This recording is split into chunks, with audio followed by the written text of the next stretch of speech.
This is David Naugler. He's a bodybuilder. He's been a bodybuilder even before he received his very first set of weights. That was Christmas Day, 1983. He was 14.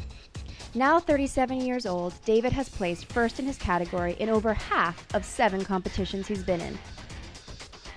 This is his experience at the 2008 WBFF World Bodybuilding and Fitness World Championship. How long have you been dieting down for now? 28 weeks. 28 weeks. Wow. 28 weeks.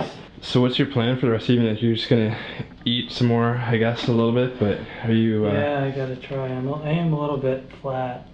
Keep eating the steak and the eggs. The sodium in the eggs actually help pull all the water in from underneath the skin, and the steak will kind of fill up the body because it's got the arginine in it, and maybe a little bit of pasta, I guess, later.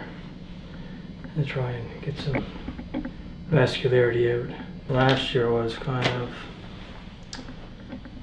a bum ride because I tried doing a loading phase there. It worked well. The only thing was it made me peak too early. Yeah, totally. I remember that. So as the day was progressing, I was tightening up and tightening up and tightening up, and I was like, whoa, this, worked really well. And this, of course, was the first time that I tried this, right? And then the next morning, I woke up and I was 186, and I was like peaked. I couldn't go any further. And then from there on, I just started spilling over, and my skin got watery, and ended up having to kind of take a look at myself and figure out what I was going to do. So yeah, as far as doing anything different this year, I stayed away from the loading phase, and I just stayed on my diet. I'm not where I want to be. I weigh down 185, which is tight, but I've still got some water to lose. My upper body, I haven't been able to train it because I hurt my back, and I pulled something in my shoulder, my rear delt, which has forced me, taking 30% off all my upper body work. So my upper body has suffered a lot in the last 7 weeks, but I've stayed on my diet and trained through it, right? What do you think is the biggest sacrifice out of all this? Just the dieting down, just the dedication? The biggest sacrifice is putting everybody else on the back burner. Yeah. It's a selfish sport. It's a selfish sport. Yeah. It's selfish, but yet it's not. It's not like you mean to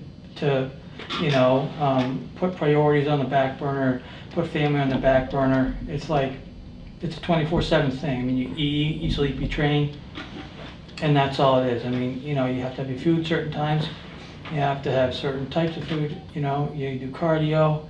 Your body has to be changing every day, and you have to make it change. And in order to do that, it takes so much time, right? It's overwhelming. If you let yourself go too far, you get stressed out, and the stress hormones make you hold water, and that's where a lot of athletes get lost. They get so consumed by the show and everybody that's coming to the show and the quality of it, and they're like, oh my God, this guy's coming, that guy's coming, and they get stressed out, and they wonder what's happened to them. They wake up and they're watery, and usually that's what happens to a lot of guys. So the best thing to do is just try and learn to keep yourself calm and go from there.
taking a week off from the gym and I'm going back.